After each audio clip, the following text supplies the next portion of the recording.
Bonjour à toutes et à tous et bienvenue à ce nouveau Good Morning Market, un Good Morning Market hebdomadaire comme chaque lundi. Et aujourd'hui, nous allons parler options et plus particulièrement options toxiques. Alors avant cela, nous allons débuter par un rappel légal que voici et nous allons donc directement parler des nouvelles de ce week-end avant de passer à la macroéconomie, notamment aux données décevantes en provenance des États-Unis. Alors pour ceux qui ne savent pas ce que sont les options, nous allons répondre à cette question. Il est important de savoir ce qui se passe sur ce marché-là, car cela justifie pas mal de choses, à l'image du mois de septembre d'ailleurs. Nous allons en parler également.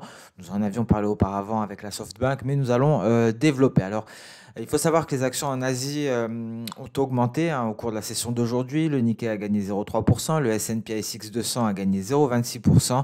Et en Chine, nous avons constaté des hausses. En revanche, le Kospi coréen a chuté de 0,2%. Alors, ce qu'il faut savoir, c'est qu'aux États-Unis, concernant le plan de relance, un groupe biparti de législateurs a donc partagé la proposition de relance en deux paquets, comprenant d'une part une proposition à hauteur de 160 milliards de dollars sur les deux sujets les plus controversés d'ailleurs, l'aide aux gouvernements étatiques et locaux et des protections contre les poursuites liées au coronavirus. Alors le second volet est à hauteur de 748 milliards de dollars et sera destiné aux aides pour les petites entreprises, les allocations chômage et la distribution de vaccins. Notez d'ailleurs que de gros efforts logistiques ont été déployés hier concernant le vaccin aux États-Unis. Donc voilà pour le premier point politique outre-Atlantique. De notre côté à présent sur le volet du Brexit, sans grande surprise, Boris Johnson et Ursula von der Leyen ont décidé dimanche de prolonger les discussions. Donc une séance qui sera marquée par la politique. Avec d'un côté la réunion d'information de Michel Barnier, de l'autre côté le vote du collège électoral américain prévu aujourd'hui et à négocier et à noter également l'actualité du marché pétrolier avec l'oléoduc de la deuxième plus grande raffinerie d'Iran qui a pris feu et dans le même temps un tanker de brut a explosé dans un important port d'Arabie Saoudite. Donc voilà pour les différentes news, beaucoup de politique ce week-end, beaucoup de politique également aujourd'hui avec la réunion de Barnier et le vote du collège électoral américain et cette actualité pétrolière, que ce soit en Iran avec l'oléoduc de la deuxième plus grande raffinerie qui a pris feu et également un tanker qui a explosé dans un important port d'Arabie Saoudite. Donc à présent, on revient sur notre présentation du jour, les options toxiques, mais avant cela, nous allons aborder la macroéconomie et notamment les données décevantes en provenance des États-Unis. Donc un chômage plus élevé et une inflation mitigée. Alors les publications les plus importantes de la semaine dernière, c'était justement ces demandes hebdomadaires de chômage et l'inflation pour le mois de novembre. Les demandes de chômage ont augmenté à un niveau que l'on n'avait pas revu depuis le mois de mars. Les demandes de chômage continu ont augmenté pour la première fois depuis le mois d'août. L'inflation de son côté a ralenti à 1,16%. L'inflation corps s'est accélérée à 1,65%. Et il faut noter que la base était d'ores et déjà élevée, mais elle commencera à baisser à partir de décembre. Alors l'inflation corps pourrait dépasser les 2% au printemps. Il faut savoir que la Réserve fédérale américaine est très attentive à l'inflation corps et officieusement, la Banque centrale fera tout ce qui est en son pouvoir afin de retarder sa réponse à la croissance de l'inflation. Alors on retrouvera à gauche les demandes continues et on retrouvera l'évolution de l'inflation sur le graphique de droite.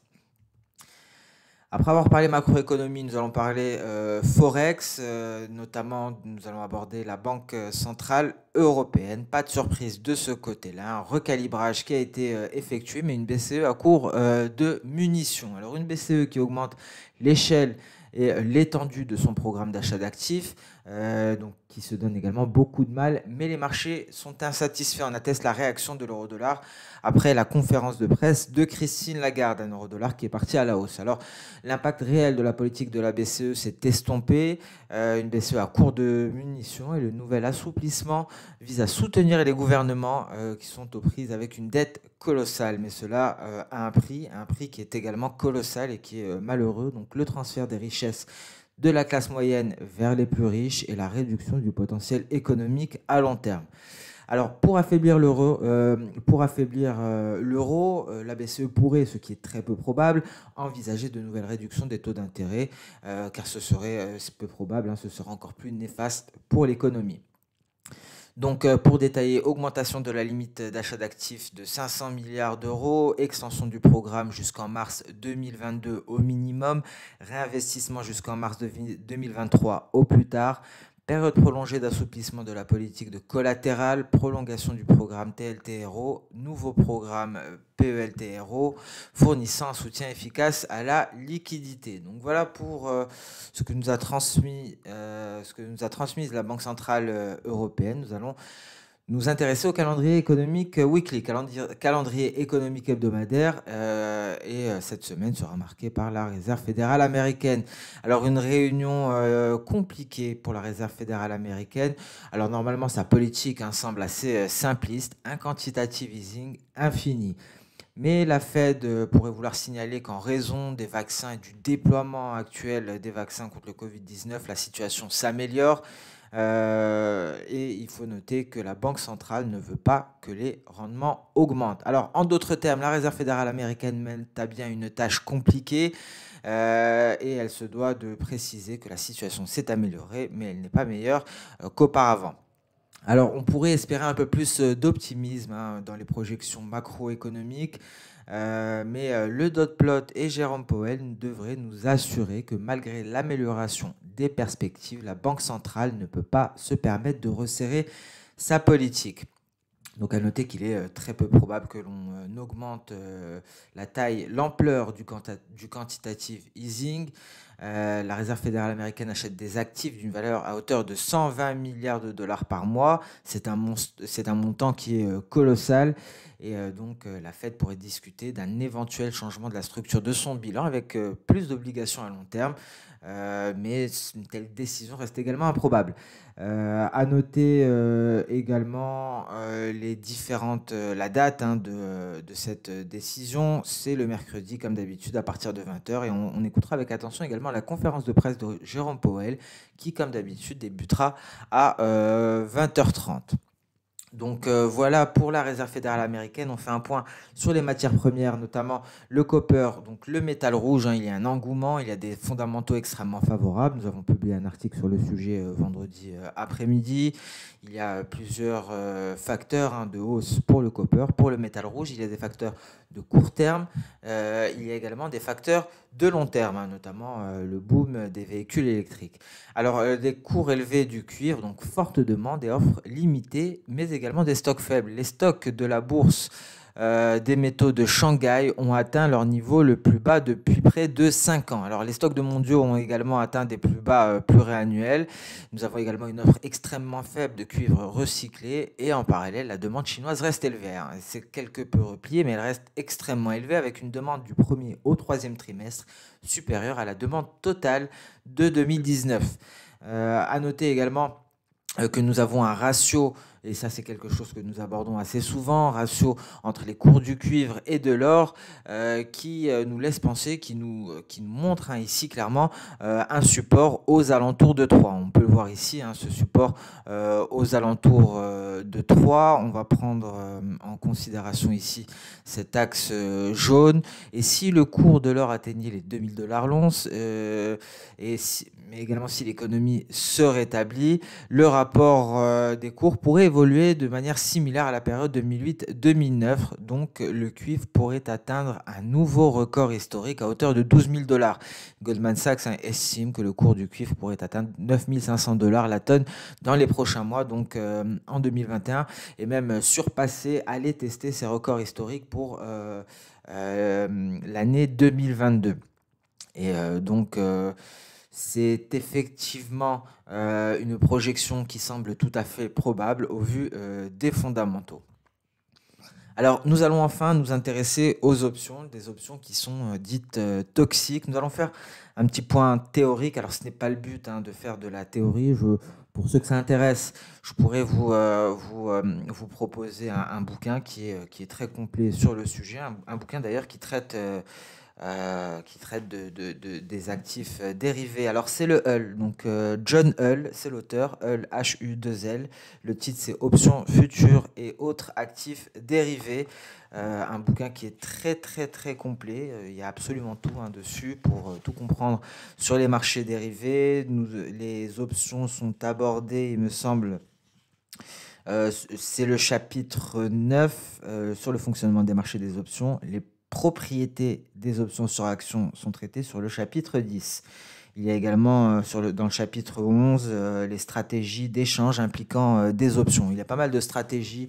Ceux qui sont familiers avec cela connaissent les straddle, les butterfly et ainsi de suite. Il y a également le modèle de pricing d'options que l'on appelle le modèle Black-Scholes, un modèle très intéressant, un modèle pour les étudiants en finance. Vous l'avez déjà vu ou bien vous allez le voir. Ça permet de pricer des options. Ça permet de s'amuser également sur Visual Basic pour créer un pricer d'options. Donc voilà pour cette petite parenthèse. Pour ceux qui veulent aller plus loin sur les options, le but n'est pas ici de faire un cours sur les options, mais on va donc les vulgariser rapidement. Alors à noter que l'une des principales caractéristiques de l'année 2020, c'est l'adoption massive des options par les investisseurs dits retail, c'est-à-dire les investisseurs particuliers. Avant cela, la négoce d'options était principalement destinée aux traders chevronnés. Et 2020, on a fait un produit extrêmement populaire et attrayant pour tous. Alors pour constater l'ampleur de ce phénomène, on va voir quelques chiffres, notamment une comparaison entre 2019 et 2020. Pendant la semaine de Thanksgiving en 2019, les investisseurs retail ont exécuté 58,5 millions de contrats d'options, ce qui est déjà énorme selon l'OCC. Et pendant la semaine de Thanksgiving 2020, les investisseurs retail ont exécuté 131,5 millions d'options.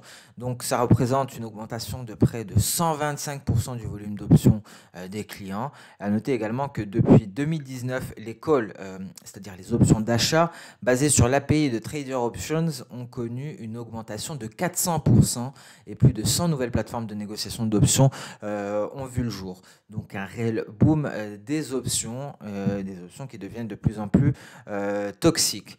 Alors qu'est-ce qu'une option d'achat sur action ou même une option de vente? Alors une option donne le droit d'acheter, c'est ce que l'on appelle un call, une option d'achat, ou de vendre, c'est ce que l'on appelle un put, une option de vente.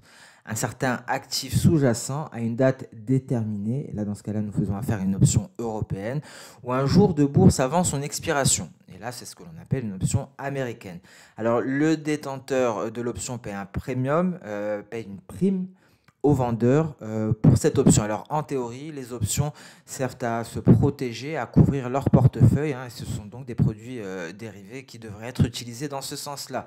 Vous avez les deux graphiques classiques pour les longs calls et les longs puts, c'est-à-dire les achats d'options d'achat, achats d'options de vente. Ici, à noter pour les longs calls, la perte est limitée à la prime que l'on retrouve ici avec un profit qui est illimité. Alors quelles sont les données essentielles pour déterminer les options? Nous avons dans un premier temps le cours de l'action sous-jacente, le prix d'exercice qui est noté K, le temps restant à courir jusqu'à l'échéance T qui est mesuré normalement en années, la volatilité du prix de l'action, le taux d'intérêt sans risque annuel et les dividendes prévus durant la durée de vie de l'option. Donc voilà pour les facteurs qui vont justement influencer le prix d'une option. Mais je vous invite à vous intéresser au Hull, donc John Hull, options futures et autres actifs dérivés. Il y a plusieurs éditions, ne vous embêtez pas à prendre la dernière, ce sera beaucoup plus intéressant de prendre une ancienne édition à moindre coût. Donc voilà pour ces graphiques concernant les options, voilà pour cette vulgarisation de la définition. Nous n'allons pas aller plus loin dans la théorie. Alors on va essayer de comprendre pourquoi justement ces options sont si populaires auprès des investisseurs retail. Tout d'abord, on va s'intéresser à un concept très intéressant, ce fameux ratio put-call, qui reflète d'ailleurs l'appétit pour le risque sur les marchés. Lorsque ce ratio est faible, cela nous indique qu'un nombre important d'options d'achat est présente sur le marché et très peu d'options de vente pourraient être déclenchées pour protéger les portefeuilles. D'ailleurs, on notera ici, on on va en parler un peu plus tard dans tous les cas, à la pandémie, hein, ce qui s'est passé, notamment le recours au put. Alors, en cas d'événement défavorable, il faut savoir que l'offre de call, donc l'offre d'options d'achat, pourrait augmenter soudainement et dans le même temps, la demande de put devrait augmenter. Alors actuellement, les investisseurs constatent non seulement un ratio put-call record, mais aussi un volume d'options quasi record. Là, on retrouvera ici les put calls sur les top 10 du Nasdaq. Et ici, on retrouvera les volumes, hein. On voit les volumes qui sont quasi records. Et on voit ici ce niveau put call actuel pour le mois de décembre 2020. Alors, les investisseurs retail considèrent les options sur actions comme des actions à effet de levier. Et cela est fortement inquiétant. Il y a à noter qu'il y a un risque, hein, de perdre la totalité de son capital en cas de retournement de marché. Donc, nous sommes dans une configuration assez dangereuse sur ce marché option, d'où ce titre d'option toxique. Alors, à noter également, ici, il est très intéressant de voir, hein, comment se décante justement cet intérêt pour les options. On peut voir que jusqu'au mois de septembre, les investisseurs ont privilégié les options sur Apple et Tesla, que l'on retrouvera ici, les top 10 Nasdaq. Et cela, c'était le cas jusqu'au mois de septembre. On le voit, ce pic ici des investisseurs donc, qui privilégient les options sur Apple et Tesla.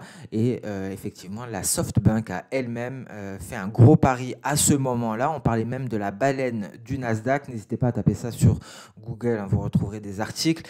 Et donc, c'est ce qui a expliqué la forte envolée du Nasdaq et le sell-off à cette même période, hein. Donc, tapez sur Google la baleine du Nasdaq, vous retrouverez grand nombre, hein, il me semble, d'articles. Voilà, la SoftBank, la baleine du Nasdaq qui a fait grimper les valeurs technologiques américaines.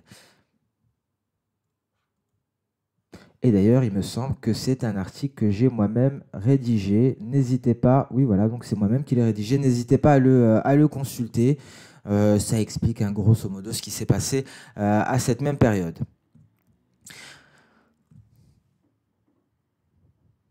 Donc, ce qu'il faut noter, c'est que les investisseurs semblent penser que les actions vont monter, de manière illimitée, et ils considèrent les options comme des actions améliorées. Et on va donc s'intéresser à nouveau à la répartition du volume des options, et on peut constater que les investisseurs achètent aujourd'hui des options sur une variété d'actions, d'ETF et d'indices, hein. C'est ce que l'on retrouve ici en jaune. C'est ce qui prend le dessus actuellement. Ce sont les options sur actions, ETF et indices. Donc, on passe ici des options sur les top 10 du Nasdaq aux options sur actions, ETF et indices.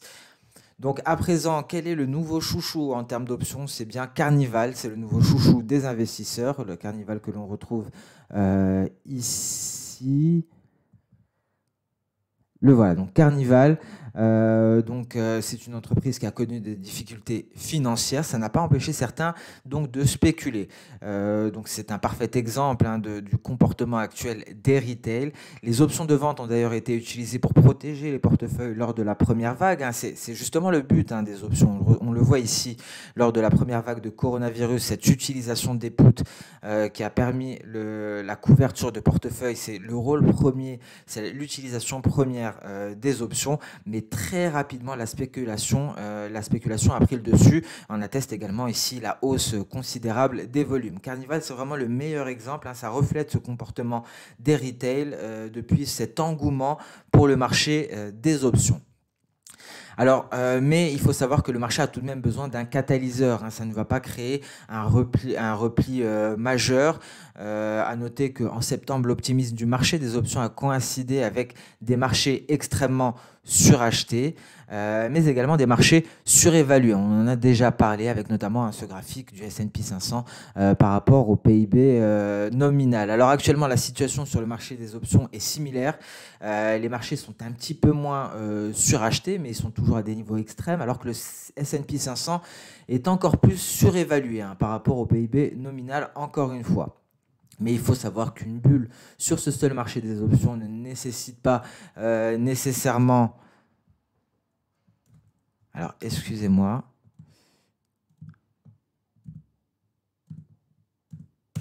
Voilà, donc à noter qu'une bulle sur le marché des options ne veut pas dire que le marché va se retourner incessamment sous peu.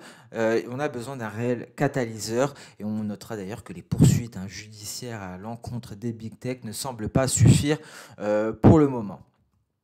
Donc voilà pour ce point marché hebdomadaire. On est allé un petit peu sur la théorie, on a quelque peu clarifié les options. Il faut savoir que c'est un phénomène qui pourrait prendre de l'ampleur à l'avenir. Donc il fallait donc clarifier la situation. Si vous avez des questions par rapport aux options, si ce n'est pas clair, n'hésitez pas à les poser en commentaire. Je me ferai un plaisir d'y répondre.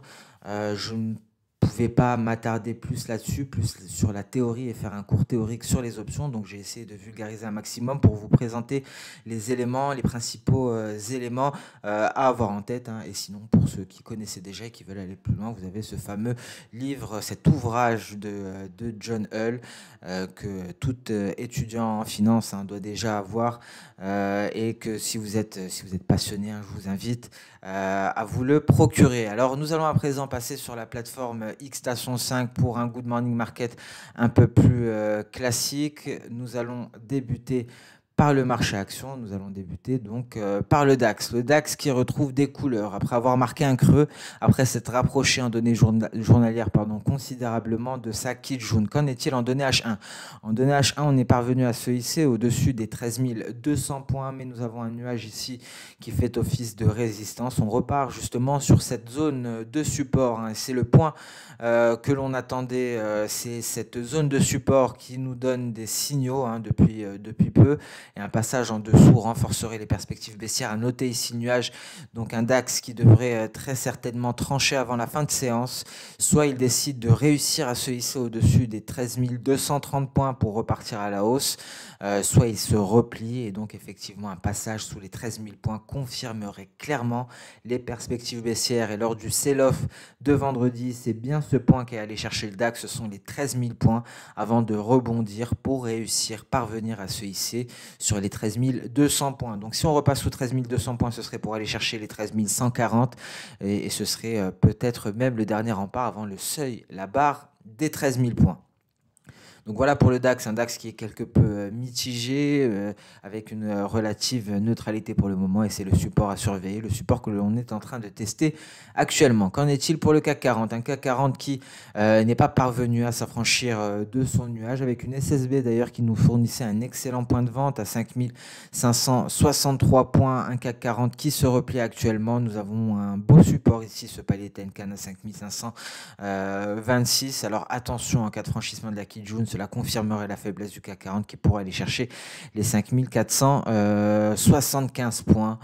Dernier rempart ici avant le bas d'un précédent range à 5450 points. Donc voilà pour le CAC 40 qui ne parvient pas à se hisser au-dessus de son nuage pour aller tester cette oblique baissière qui relie les récents sommets. Qu'en est-il concernant le Nasdaq? Un Nasdaq qui est dans l'enceinte de son nuage H4 avec pour résistance un palier de Kijun à 12 445 points. On attendra tout de même un passage sous les 12 330 pour envisager des perspectives baissières. On retrouvera également ce palier de Kijun qui pourrait faire office de support. Donc grosso modo, il faudra attendre un passage sous les 12 300 points pour un renforcement des perspectives baissières et un éventuel retour sur les 12 200 points.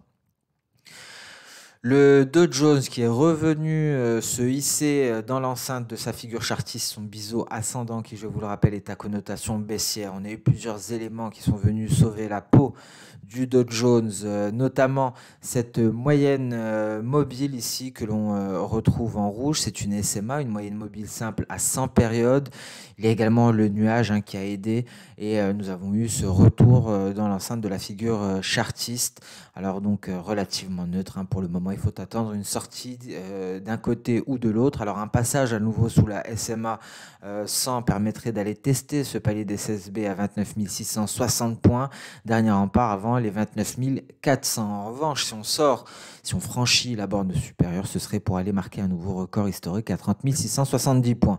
Donc neutre également pour le Dow Jones et le S&P 500 qui est venu se hisser pour se replacer dans l'enceinte de son canal haussier. Ici, S&P 500 en données H4. au-dessus de son nuage avec pour résistance majeure les 3700 points qui permettraient donc d'envisager de nouvelles perspectives haussières. Et pour envisager des perspectives baissières, il faudra s'affranchir ici des 3645 points et donc sortir de son nuage pour aller tester le creux, le précédent creux qui a été marqué ici sur le S&P 500. Donc nous sommes neutres à peu près partout malheureusement.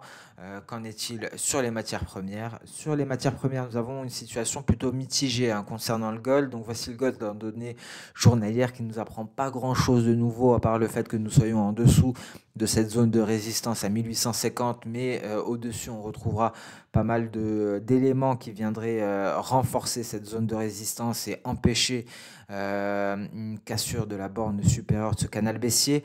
On note tout de même, car c'est important de le noter, une faiblesse de nuages à ce niveau-là. Mais la situation en intraday est encore plus mitigée. Une probable figure en ETE ici, avec une ligne de coup aux alentours des 1823 de l'once. Mais le mieux serait d'attendre un franchissement des 1819 pour espérer une réalisation de cette figure chartiste qui nous permettrait d'envisager un gold de retour aux alentours des 1780, même en dessous, pour revenir concrètement au niveau de la fin du mois de novembre. On notera tout de même ce nuage qui pourrait donner quelques difficultés au métal jaune en vue donc de franchir sa ligne de coup que je vais étendre. Voilà, donc une ligne de coup qui sera difficile à franchir et pour espérer des perspectives haussières, comme en données journalières, il faudra s'affranchir ici des 1850 qui correspondent aujourd'hui très précisément à notre palier de Kijun.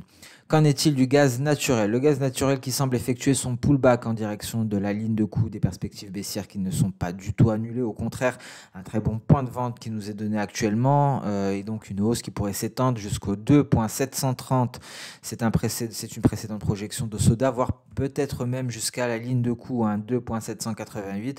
En tout cas ici, une excellente zone de vente pour aller chercher dans un premier temps le point E à 2.321 et ensuite espérer, pourquoi pas, aller réaliser l'objectif théorique de cette épaule tête-épaule aux alentours des 1.900. Donc voilà pour le gaz naturel. Qu'en est-il du pétrole?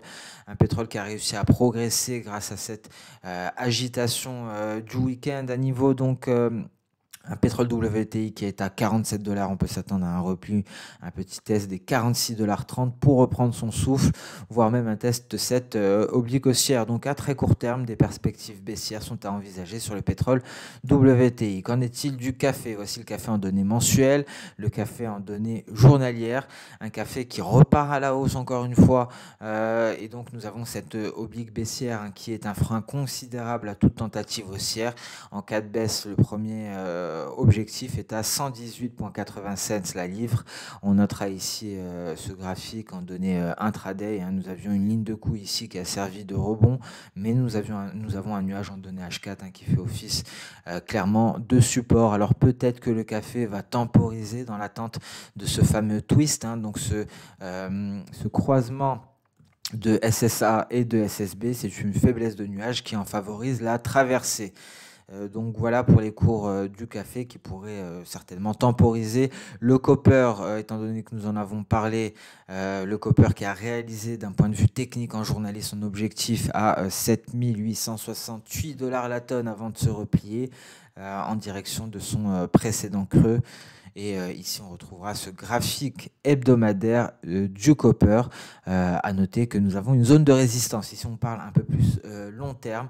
Un copper d'ailleurs qui est propulsé en surachat au-dessus des 70, même si c'est en train de se réduire quelque peu. Nous avons une importante zone de résistance. Si cette zone de résistance est franchie, cela donnerait raison à Goldman Sachs et cela permettrait au copper d'aller chercher les 9500 $. Dernier rempart avant le précédent record historique de 2011. Et donc, on pourrait même aller en marquer un nouveau. On vient d'en parler. Il y a beaucoup de facteurs fondamentaux à court terme qui viennent favoriser ce rallye haussier. Il y aura également des facteurs fondamentaux à très long terme, notamment le boom des véhicules électriques qui pourrait donc soutenir le rallye haussier. Un copper qui pourrait aller marquer de nouveaux records historiques en 2021. Donc voilà pour les matières premières. Nous allons passer à présent sur le marché d'échange avec un euro-dollar qui a fortement progressé. On voit d'abord ce billet vert qui est en train de se replier sur son support. On pourrait assister à une accélération baissière du billet vert. Ici, l'euro-dollar en forte progression cette dernière heure. On est toujours en train de s'attaquer à la résistance des 1,2150. Dernier rempart avant les 1,2170. Et donc la hausse de l'euro-dollar semble se confirmer à présent. On pourrait donc même aller chercher des niveaux tels que 1,25 voire 1,26. Alors très rapidement, je reviens sur le H1. Notez que le nuage a bel et bien servi ici de support pour soutenir le cours de l'euro-dollar et on constate effectivement cette hausse malgré la BCE.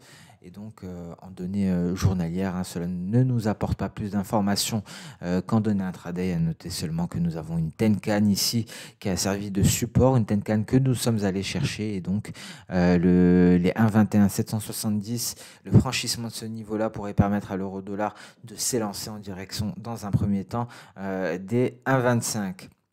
Et donc sur ce Good Morning Market hebdomadaire touche à sa fin. Nous avons vu pas mal de choses aujourd'hui, comme chaque lundi.